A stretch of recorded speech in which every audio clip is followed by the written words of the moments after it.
안녕하세요. 크립토TV입니다. 이번 시간에는 2021년도 비트코인의 대폭락을 맞췄던 투자자 이전에 한번 소개해 드렸죠. 이 친구가 올 하반기 시장을 업데이트했습니다. 관련 내용 함께 살펴봅니다. 데이비드 레인 리포트라고 하는 곳에 지금 유튜브 4월 18일 일자로 방송이 됐습니다. 이제 채널 바뀌고는 키코 뉴스 이전에 나왔지만 지금 데이비드 린 이제 개인 유튜브에는 사실 처음 나오고 있죠. 그래서 인사말 하고 인터뷰를 시작합니다. 자, 사회자가 지난번에 우리가 봤을 때 당시는 매우 부정적인 전망을 했죠. 주식도 그렇고요. 비트코인은 심지어 $10,000 이하로 내려갈 것이다 라고 얘기를 했습니다. 근데 최근에 두 시장이 모두 지금 오르고 있죠. 이게 무슨 일이냐? 자, 가레스가 뒤에 차트를 보여주면서 지금 비트코인은 주요 저항선인 35,500달러에서 계속 부딪히고 있다. 이게 지금 비트코인 차트인데요. 최근에 나이스한 반등이 있었죠. 근데 이게 이제 장기 어떤 그 저항선에 부딪혀서 좀 이제 싸우고 있는 중이다라고 하는 거죠. 자, 비트가 3만 달러 혹은 이 4만 달러 위로 상승할 경우에는 마지막 투자자들이 매수할 가능성이 높다. 이건 당연히 시장에 안 좋은 일이죠. 마지막 투자자라고 하는 것은 그 뒤에 비트코인 사줄 사람이 아무도 없다는 얘기죠. 그러니까 지금 약간 부정적으로 지금 보고 있다고 보시면 됩니다.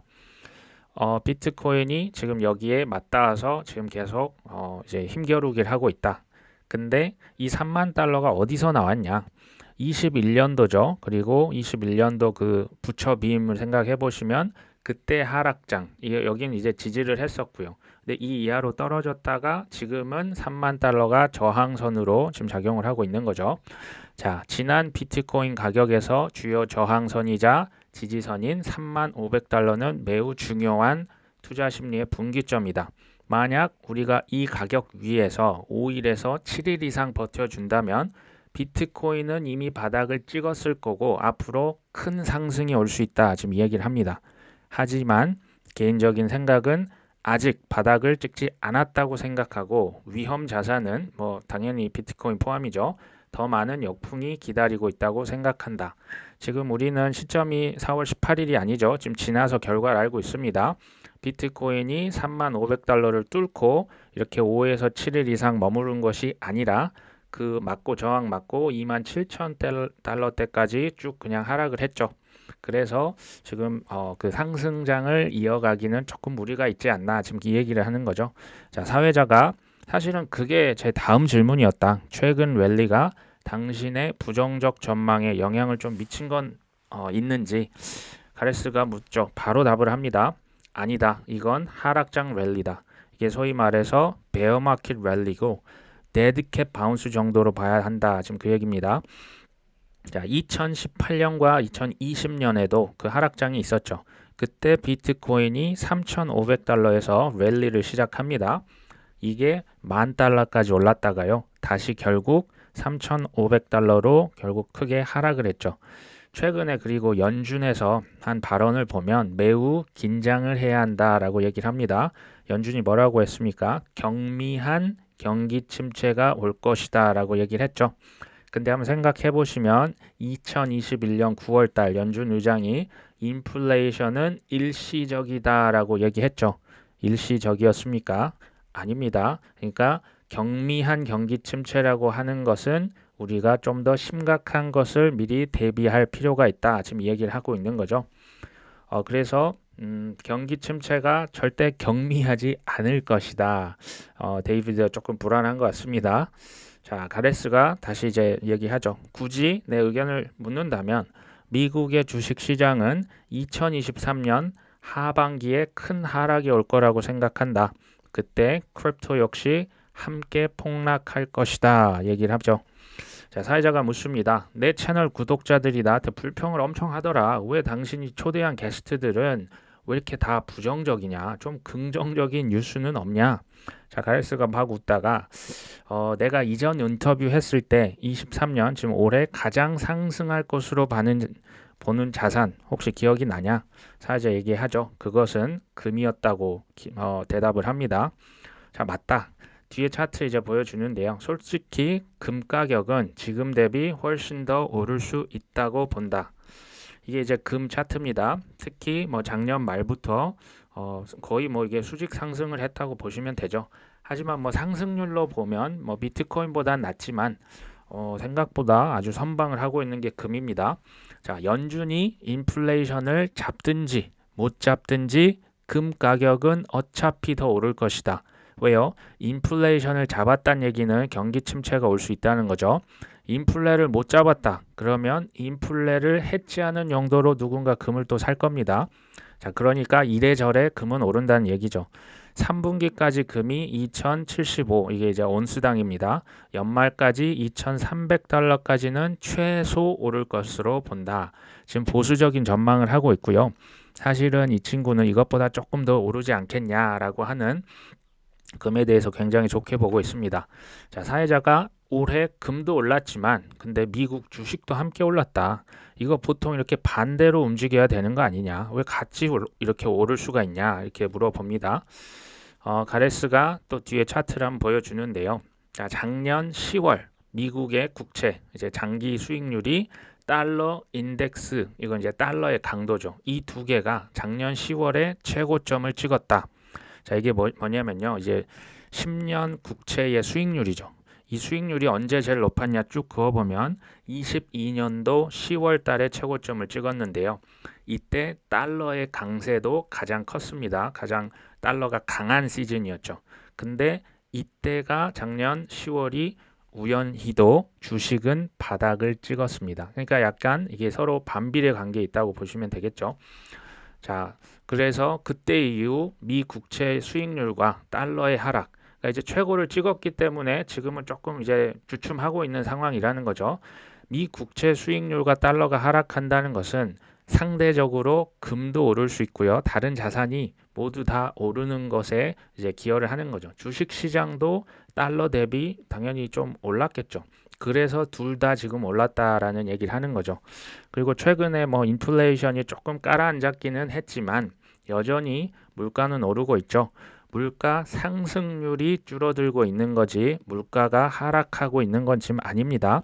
자, 이건 역시도 금 가격 상승에 여전히 긍정적인 요인이 될 수 있다 얘기를 하죠. 사회자가 다시 묻습니다. 미 연준에서 금리 더 올릴 것 같냐? 내가 알기로 이 실질금리, 명목금리에서 인플레이션 뺀 거죠. 이 실질금리와 금 가격은 반비례 관계더라. 하여튼 연준이 더 올릴 것 같냐? 뒤에 차트를 보여줍니다. 미 10년 국채, 그 장기 국채 수익률이 올 하반기 3%까지 하락할 것으로 본다. 자, 미 국채 지금 10년의 수익률이 생각보다 이렇게 많이 올라가고 있죠. 근데 이게 이제 장기 약간 그 트렌드 라인을 딱 끼워 보면 이게 한 3%까지는 떨어질 것으로 지금 예측을 하는 거죠. 근데 미 국채 특히 10년의 수익률이 결국 연준의 기준 금리와 엇비슷해지는 경향이 있습니다. 이건 조금 상식적으로 알아주시면 좋을 것 같아요. 그렇기 때문에 미 국채 수익률이 떨어지면 연준의 기준금리도 3%까지는 하락을 하지 않을까. 지금 뭐 5% 이상 정도 되고 있는 거죠. 그러니까 연준에서도 금리를 결국 내릴 것이다 라고 지금 예측을 하는 겁니다. 그리고 또 하나의 차트를 하나 보여주는데요. 이건데요. 이건 ELT라고 하는데요. 어찌됐건 요 ELT 차트는 그 연준의 기준금리와 반비례 관계에 있죠. 근데 이 지금 차트를 뭐 beautiful setup이라고 합니다. 무엇을 위해서? 여기서 이제 상승할 거라는 거죠. ELT가 오른다는 것은 연준의 기준금리가 하락할 것으로 예측이 된다 하면서 이제 차트로 연준 기준금리는 좀 더 떨어질 것이다 라고 지금 예측을 하고 있는 겁니다. 자, 가레스가 또 다시 얘기를 하죠. 연준이 하반기에 금리를 인하한다는 것은 경기 침체 혹은 최소한 경기가 둔화된다는 것을 의미하죠. 자, 사회자가 뭐 단도직입적으로 묻습니다. 결국 경기 침체는 피할 수 없다는 건가? 미국의 또 인플레이션에 대해서도 묻습니다. 그렇다. 경기 침체는 피할 수 없다. 자, 인플레이션은 3% 부근으로 내려온 후 그 부근에서 매우 끈적하게 머물 것이다. 인플레이션이 2%까지 안 온다는 거죠. 대략 3% 전후로 왔다 갔다 할 것이라는 겁니다. 그때 연준은 매우 어려운 상황에 놓인다. 왜? 이미 인플레이션이 물가가 3% 수준이라면 이때 경기가 많이 어려워져도 큰 경기 부양책 쓰기가 부담스러운 거죠. 물가가 이미 3%인데요. 이때 돈을 계속 푼다.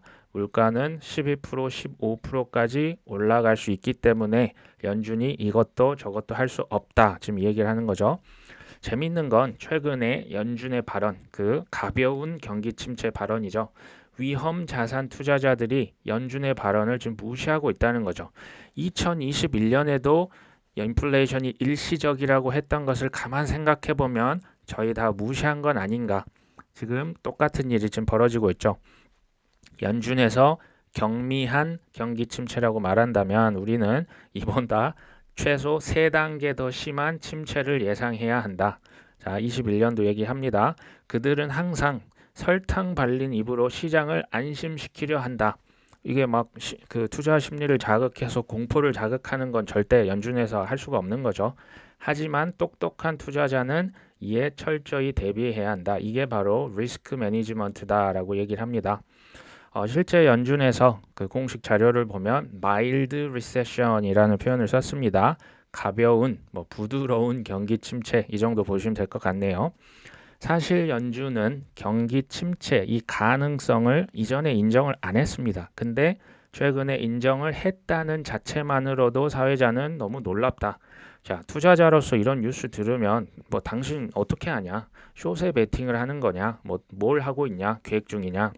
자, 가레스가 얘기합니다. 아주 조금씩 하락장에 배팅을 한다. 실제로 하고 있죠. 하지만 절대 올인하지는 않는다.